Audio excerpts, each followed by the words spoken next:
यहाँ ऋषि विश्वामित्र ने शिव की तपस्या की थी, जहाँ पर प्राचीन बेंसवा किला बना हुआ है और इसमें ही धरणीधर तालाब बेंसवा का प्रसिद्ध स्थान है, जहाँ ऋषि विश्वामित्र की पूजा होती है, जिसे विश्वामित्रपुरी के नाम से भी जाना जाता है, जो उत्तर प्रदेश के अलीगढ़ की तहसील इगलास के एक नगर में है।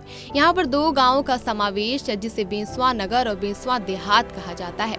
यह ब्रिज की धारा पर बना खास तीर्थ स्थल है, जो धरणीधर सरोवर के नाम से जाना जाता है। यहाँ धरणीधर का अर्थ धरती को धारण करने वाला माना गया है, जो पहले से विश्वामित्रपुरी नगर के नाम से विख्यात रहा है, लेकिन कालांतर में यह विश्वा नाम से जाना गया।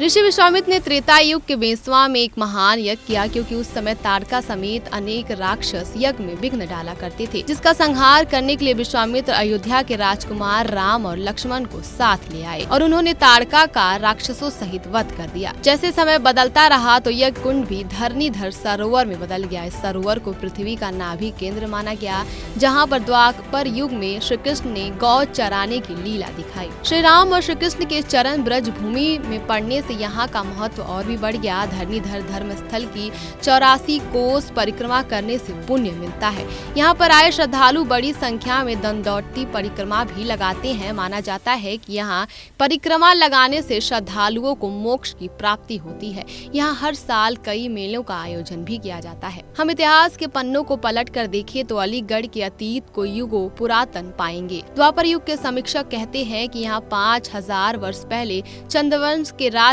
कौशिरीव कौशल का राज था, जिसकी राजधानी को कौशाम्बी के नाम से जाना जाता था। इसके प्रमाण वाल्मीकि कृत रामायण में भी मिलते हैं, लेकिन जब कौशिरीव को कौल दैत्य ने मार दिया तो यहाँ दैत्य कोल राजा बन गया और दैत्य राज ने इसका नाम कोल रख दिया।